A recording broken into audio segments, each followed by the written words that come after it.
ನನ್ನ ಗಂಡಂಗೆ ಏನೂ ಸಿಗಲಿಲ್ಲ. ಹಾಯ್ ಹಲೋ, ನಾನು ನಿಮ್ಮ ಮಲೆನಾಡು ಹುಡುಗಿ Pallavi. Welcome back to our mini vlog. ನಾನು ರೆಡಿಯಾಗಿ ಕೂತ್ರು ನನ್ನ ಗಂಡ ಇನ್ನೂ ರೆಡಿನೇ ಆಗಿಲ್ಲ. ಅದಕ್ಕೆ ಅವನಿಗೋಸ್ಕರನೇ ವೆಯ್ಟಿಂಗ್.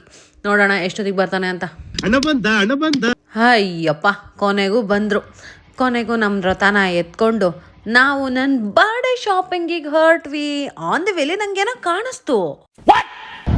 ಈ ಬಿಲ್ಡಿಂಗ್ ನೇಮ್ ಏನು ಹೇಳು? ಈ ಬಿಲ್ಡಿಂಗ್ದು ನೇಮ್ ಏನು ಹೇಳು?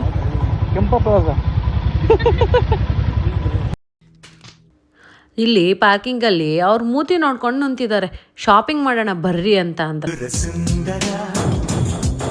ಶಾಪಿಂಗ್ ಅಂತ ಕರ್ಕೊಂಬಂದಿದ್ದು ನನಗೆ ನನ್ನ ಬರ್ಡೇ ಶಾಪಿಂಗ್ ಮಾಡೋಣ ಅಂತ ಬಂದರೆ ಇಲ್ಲಿ ಇವರು ಹಿಂದೆ ಸುತ್ತ ಥರ ಆಗೋಗಿದ್ದೆ. ನಾನು ಇದೇ ಗ್ಯಾಪಲ್ಲಿ ಒಂದು ವಿಡಿಯೋ ಮಾಡ್ಕೊಳ್ಳೋಣ ಅಂತ ನಿಂತ್ಕೊಂಡೆ. ಇಲ್ಲಿ ನೋಡಿದ್ರೆ ಇದೇ ಗ್ಯಾಪಲ್ಲಿ ಇವರು ಟ್ರಯಲ್ ಆ್ಯಂಡ್ ಎರರ್ ಮಾಡ್ತಿದ್ದಾರೆ. ಈ ಕಣ್ಣಲ್ಲಿ ಇನ್ನೀ ಏನೇನು ನೋಡ್ಬೇಕೋ ಕಾಣೆ. ಕೊನೆಗೂ ನಮಗೇನು ಸಿಗಲೇ ಇಲ್ಲ. ಇಬ್ಬರೂ ಶಾಪಿಂಗ್ ಮಾಡಲೇ ಇಲ್ಲ. ನಮ್ಮಿಬ್ರು ಕೈ ಇಟ್ಕೊಂಡು ಸುಮ್ಮನೆ ಮನೆ ಕಡೆ ನಡೆದ್ವಿ. ಇವತ್ತಿನ ವ್ಲಾಗ್ ಈ ಥರ ಇತ್ತು. ನೆಕ್ಸ್ಟ್ ವ್ಲಾಗಲ್ಲಿ ಸಿಗ್ತೀನಿ. ಬಾಯ್.